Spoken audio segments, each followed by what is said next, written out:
Damascus, May 18th, 1965. A man stands on a wooden platform in Marjah Square. A rope hangs from the crossbar above him. 10,000 people have gathered to watch. State television broadcasts his face to the entire Arab world. They call him Kamel Amin Thabet, traitor, Zionist agent, enemy of the nation. But 600 miles south, inside Mossad headquarters in Tel Aviv, no one is watching the broadcast. They already know what happens next. What they're reading are the files this man has already delivered. Maps of every Syrian bunker on the Golan Heights.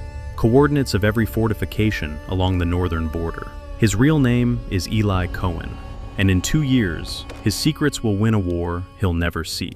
Alexandria, Egypt, 1924. A boy grows up in a house where the dining table doubles as a meeting point for Zionists in a country that doesn't want them. His parents are Syrian Jews, quiet people with loud convictions. They speak Arabic at home, Hebrew in whispers, and French when they want to sound like they belong. The boy's name is Eliyahu ben Shaul Cohen. His family calls him Eli. He is sharp, uncomfortably sharp. The kind of child who reads a page once and recites it back without looking. Teachers notice. Neighbors notice. The local rabbi pulls his father aside and says the boy has a gift. But gifts don't pay rent in Alexandria. And being Jewish in Egypt is becoming harder by the year. 1948. The State of Israel is declared. The Cohen family packs everything they can carry and emigrates. All of them. Except Eli. He stays behind. He has an engineering degree to finish. And there's something else. Quiet work. Coordinating Zionist activities among the remaining Jewish community. Helping people get out. He is 24 years old, and he is already living a double life. By 1956, the air in Egypt has turned toxic. Gamal Abdel Nasser's government squeezes the Jewish population until there's nothing left to squeeze. Eli joins his family in Israel. He arrives to a new country, a new language of daily life, and a wife. Her name is Nadia. She is Iraqi-born, dark-eyed, practical. They marry quickly. 3 children come in rapid succession. He needs a job. The Israeli Defense Forces take him on, a desk position in military intelligence, counterintelligence analysis. It sounds important. It isn't. He reads reports, he files them. He reads more reports, he files those too. The man with the photographic memory is memorizing filing cabinet labels. He can't take it. He applies to the Mossad, Israel's national intelligence agency, the place where real work happens, the place where people like him are supposed to end up. They review his application, they test him, they interview him. Then they reject him. The assessment is blunt, too reckless, not discreet enough. In an agency where one careless word can end your life and everyone connected to you, Eli Cohen is a liability. He goes back to his desk, back to the filing cabinets, back to the slow suffocation of a man who knows what he is capable of and has no way to prove it. 3 years pass. 1960. Mossad Director Meir Amit has a problem. Israel's most dangerous intelligence gap is Syria, the nation to the north that has sworn to destroy the Jewish state and has the Soviet-backed military hardware to try. Amit needs someone inside, not a contact, not a source. A person who can become Syrian, live Syrian, breathe Syrian, and transmit everything back to Tel Aviv. He interviews every qualified candidate the Mossad has. Dozens of files, dozens of meetings. None of them fit, not one. Out of options, Amit does something unusual. He opens the drawer of rejected candidates, files that were stamped unsuitable and forgotten. One name catches his eye: Eli Cohen. For the next several weeks, Mossad agents follow Cohen without his knowledge. They watch him shop for groceries. They watch him walk his children to school. They watch the way he talks to strangers. Warm, disarming, impossible not to trust. They reach out. Cohen is ecstatic. He has waited years for this call. He has no idea what the mission will be. He knows only one thing. He is finally getting out from behind the desk. For the next 6 months, Eli Cohen wakes at dawn to train with a man he knows only as Yitzhak. He has no idea what the mission is. He only knows it will change everything. A room, no windows, a table, a man called Yitzhak standing across from him. Yitzhak picks up a handful of objects, a pencil, a ring of keys, a cigarette, a few coins, and tosses them onto the table. They scatter. Cohen glances at them. 1 second, maybe 2. Yitzhak sweeps them off the table. Describe what you saw. Cohen closes his eyes. He describes every object: position, orientation, distance from the edge, the denomination of each coin. This is how it begins. Every morning for 6 months. The drills escalate. Flashcards of Soviet-made tanks, Syrian MiG fighters photographed from a distance, artillery cannons partially hidden under camouflage netting. Cohen learns to identify each one from a single glance: model, caliber, range, country of origin. Yitzhak teaches him to follow a target through a crowded market without being noticed, then teaches him to detect when someone is following him. Counter-surveillance, evasion routes, how to lose a tail in 3 turns. Cohen's Arabic is already fluent. He grew up speaking it. But fluent isn't enough. Yitzhak brings in dialect coaches. They strip away every trace of Egyptian inflection and rebuild his speech from scratch. Syrian cadence, Damascene slang, the specific rhythm of a man who grew up in the Levant, not the Nile Delta. Finally, the transmitter, a small device, advanced for its time, capable of sending encrypted bursts to a receiver in Tel Aviv. Cohen learns to operate it blind. He memorizes frequencies. He practices sending messages under pressure, with noise, with interruption, with someone knocking on the door. 6 months in, Yitzhak tells him the mission: Syria. Not a border operation, not a contact run. Full immersion, deep cover. He will enter the country as someone else entirely, and he will not come out until the Mossad says so. His new name is Kamel Amin Thabet, a wealthy Syrian businessman who made his fortune in Argentina. Patriotic, generous, devout. A man who has always loved his homeland from afar and now wants to return. There is one more thing. He cannot tell Nadia where he is going. He cannot tell her what he will be doing. He can only say goodbye and hope it is not the last time. He boards a plane as Eli Cohen. In Zurich, he switches passports. He lands in Buenos Aires as Kamel Amin Thabet. Argentina is the proving ground. The city has a large Syrian expatriate community. Diplomats, businessmen, military attachés. Thabet throws lavish parties at his apartment. The guest lists read like a directory of the Syrian elite abroad. Officials, airline stewardesses, singers. The music is loud, the alcohol flows freely, the conversations are unguarded. Cohen moves through these rooms with a glass in his hand that he barely touches. He laughs at the right moments. He flatters the right people. He leans in when a colonel's tongue loosens after the 3rd drink, and he remembers every word. Among the guests is a man named Amin al-Hafiz, a military officer, ambitious, charismatic, rising fast through Syrian political circles. Cohen befriends him. They share meals. They talk about the future of Syria. They talk about what a true patriot looks like. Al-Hafiz has no idea he is looking at one, just not for Syria. The Syrian community in Buenos Aires embraces Thabet completely. He is generous with his money, modest about his success, passionate about the Arab cause. One official describes him in a way that will follow him all the way to Damascus. A true son of Syria. Eli Cohen hasn't just built a cover. He has built a human being. A man so complete, so convincing, that real Syrians trust Thabet more than they trust each other. In 1962, Kamel Amin Thabet boards a plane to Damascus. He carries a radio transmitter, a photographic memory, and an invitation from people who believe he is one of them. What happens next inside Damascus changes everything, not just for Eli Cohen, but for the entire map of the Middle East. If this story has you leaning in, subscribe now.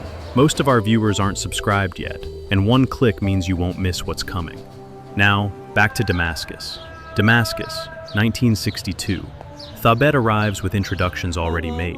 A well-connected Syrian businessman, a friend from the Argentina days, vouches for him, opens doors, makes calls. Within weeks, Thabet has a new apartment in the diplomatic quarter of the city. The location is deliberate. 300 meters from Syrian army headquarters. Military radio transmissions pour out of that building around the clock. Encrypted, routine, constant background noise on every frequency. When Thabet powers on his transmitter in the early hours of the morning or the dead of night, and sends an encrypted burst to Tel Aviv, it vanishes into the static. No one can tell the difference between his signal and the army's. He transmits every day, sometimes twice. Maps, names, troop movements, political gossip from dinner tables where generals speak freely because everyone in the room is family. And Thabet is family now. He aligns himself with the Ba'ath Party, the political movement calling for the unification of the Arab world into a single state.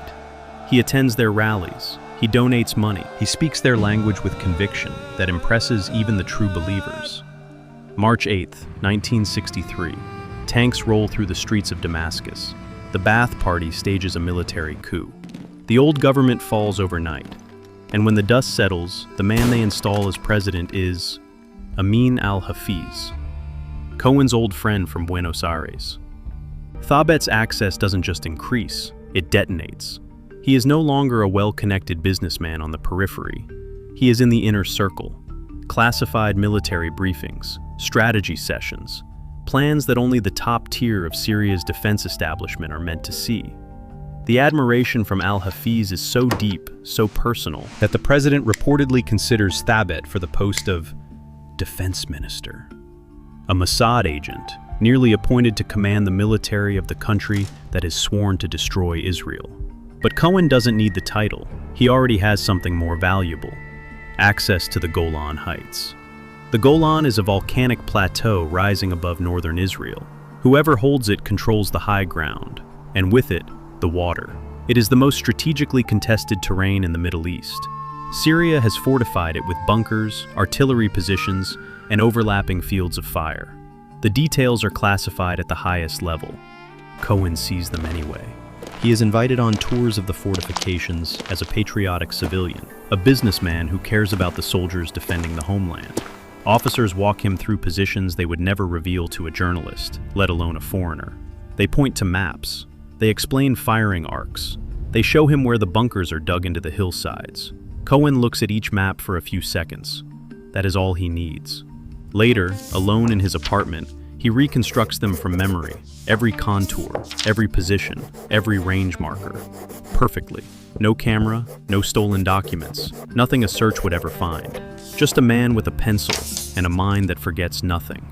Then he does something that will echo across history. Standing on a ridge overlooking a cluster of fortified bunkers, Thabet turns to the officers escorting him and makes a suggestion. "These soldiers are defending our borders in the blazing sun," he says. "The least we can do is plant trees near their positions. Eucalyptus, fast-growing. They would give the men shade and camouflage the fortifications from aerial surveillance." The officers think it's brilliant, a patriot with a practical mind. The trees are planted, rows of eucalyptus, marking every bunker position on the Golan Heights like pins on a map. 2 years later, Israeli Air Force pilots flying over the Golan will not need coordinates. They will look for the trees. But the trees are not the only intelligence Cohen delivers. He uncovers Syria's most dangerous covert operation, a plan to divert the Jordan River away from Lake Kinneret, Israel's primary water source. The project would cripple the country's agriculture and its ability to sustain its population. Cohen identifies the exact location of the diversion equipment. He transmits the coordinates to Tel Aviv. The Israeli military strikes. The equipment is destroyed. The water keeps flowing. But precision has a cost. The strike is too clean, too targeted, too clearly informed by someone on the inside. Syrian intelligence knows something now. They don't know who, they don't know where, but they know. Somewhere in Damascus, there is a mole. Late 1964, Cohen boards a plane back to Israel.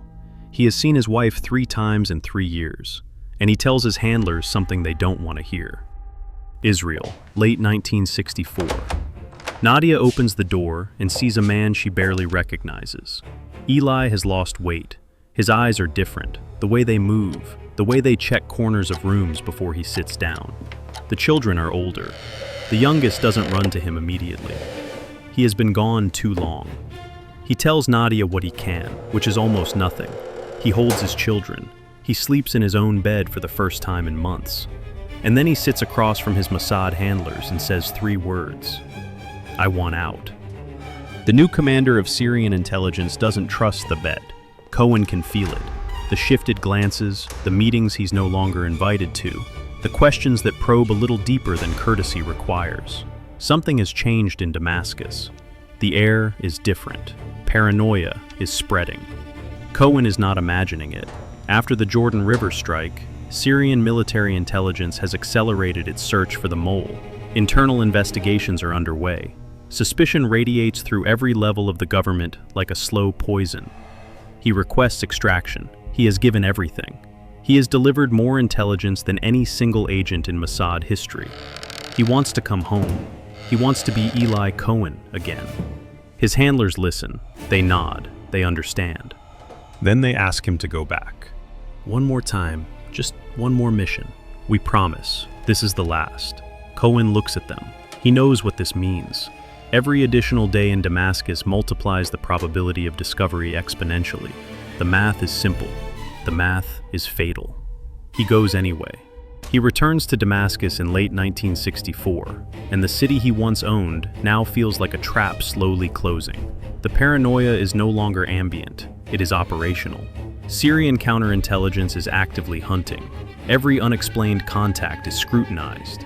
Every official with foreign connections is watched. January 1965. Syrian military intelligence makes a decision. They order a total communications blackout across Damascus. Every military radio, off. Every official transmitter, silenced.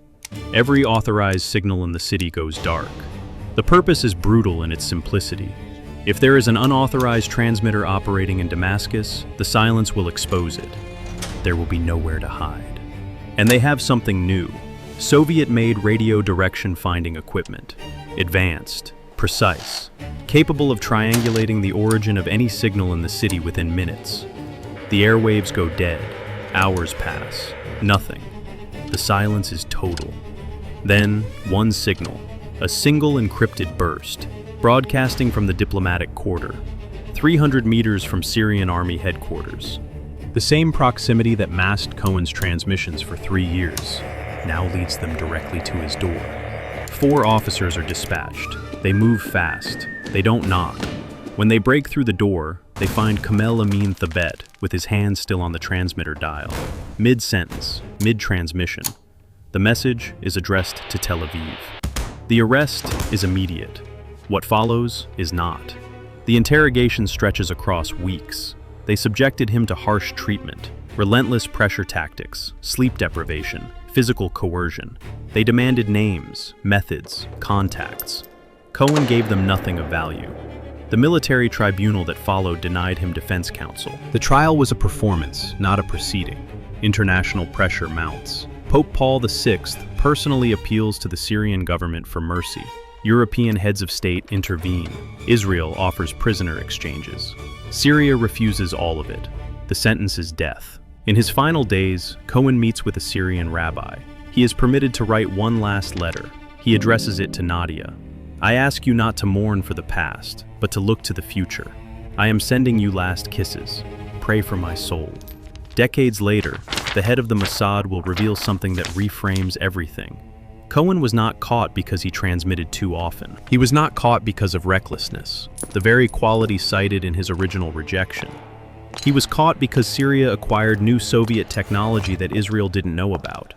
The rejected man was never reckless. He was unlucky. May 18th, 1965. They take him to Marjay Square. The sun is up over Damascus. The square is packed. 10,000 Syrians stand shoulder to shoulder, craning their necks toward the platform at the center. State television carries the broadcast live. The announcer speaks in clipped, official Arabic. The traitor Kamel Amin Thabet has been found guilty of espionage against the Syrian Arab Republic. The sentence has been carried out. Eli Cohen is executed publicly. His body is left on display. Jews around the world, watching on television, learn for the first time what one man did alone inside the most hostile government on earth. For 3 years, without backup, without extraction plan, without anyone to catch him if he fell. The news reaches Nadia in Israel. She already knew. She had always known. Not the details, not the missions, not the name Kamel Amin Thabet. But she knew the silences. She knew the look in his eyes when he came home those 3 brief visits. She knew the goodbye at the door each time was heavier than the last. Now there is no door. There is no goodbye. There is only absence. 2 years pass. June 5th, 1967. Israel launches a preemptive military strike against the combined forces of Egypt, Syria, and Jordan. The 6-day war begins. On the northern front, Israeli forces storm the Golan Heights. Commanders carry intelligence that reads like a blueprint of every Syrian defensive position on the plateau. Bunker coordinates, artillery placements, troop concentrations, fields of fire, all of it precise, all of it current, all of it delivered by a man who had been gone for 2 years. And the trees. Israeli pilots flying low over the Golan do not need grid references for the bunker positions. They look for the eucalyptus groves, the neat rows of shade trees that a patriotic Syrian businessman once convinced the military to plant. Every strike lands where Cohen planted shade. The Golan Heights fall in hours. Israel captures a position that controls the high ground over its entire northern border, and with it, 30% of the nation's water supply. Military historians will argue for decades about the factors that decided the 6-day war. But on the Golan, the argument is simple. Eli Cohen drew the map. Israel followed it. Syria's humiliation is total. The spy they executed didn't just gather intelligence. He architected their defeat from inside their own government, using their own generals as unwitting sources, their own trees as targeting beacons, their own trust as a weapon. And they cannot forgive him, not even in death. Israel requests the return of Cohen's remains. Syria refuses. An Israeli intelligence officer attempts to smuggle the body out of the country. The plot is discovered. Syria retaliates, not with diplomacy, but with something stranger, something uglier. They exhume Cohen's body, they rebury it, then they dig it up again and move it to a second location, then a third. 3 burials, 3 unmarked graves, 3 different sites. And then the Syrian government makes a statement that sounds less like policy and more like revenge. We no longer know where he is buried. Whether that's true doesn't matter. The message is clear. You will not have him back. Not his bones, not his grave, not the closure of putting a man you loved into the ground and knowing where he rests. In Israel, Eli Cohen becomes something larger than a man. Schools carry his name, streets, parks. A museum opens in Herzliya, north of Tel Aviv, displaying his watch and his final telegram, dated January 19, 1965, the same day he was captured. On the 40th anniversary of his execution, Prime Minister Ariel Sharon stands before a crowd and speaks the words that have followed Cohen's memory ever since.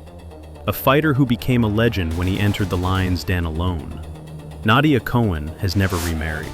For over 60 years, she has petitioned every Israeli government, every diplomatic channel, every international body, for one thing. Bring him home. The answer has always been the same. Syria says they don't know where he is. Somewhere in Damascus, or beneath it, or outside it, in a place that may no longer have a name. Eli Cohen lies in a grave that even the government that buried him claims it cannot find. He won their war. He mapped their victory. He gave Israel the Golan Heights from inside a Syrian dining room. And 60 years later, he is still waiting to come home. That's the story of Eli Cohen, the man Mossad rejected, Syria embraced, and history proved right. If this one stayed with you, drop a comment. What would you have done when they asked you to go back, one last time? Subscribe if you haven't. We cover stories like this every week, the ones that sound impossible until you hear the details. We'll see you in the next one.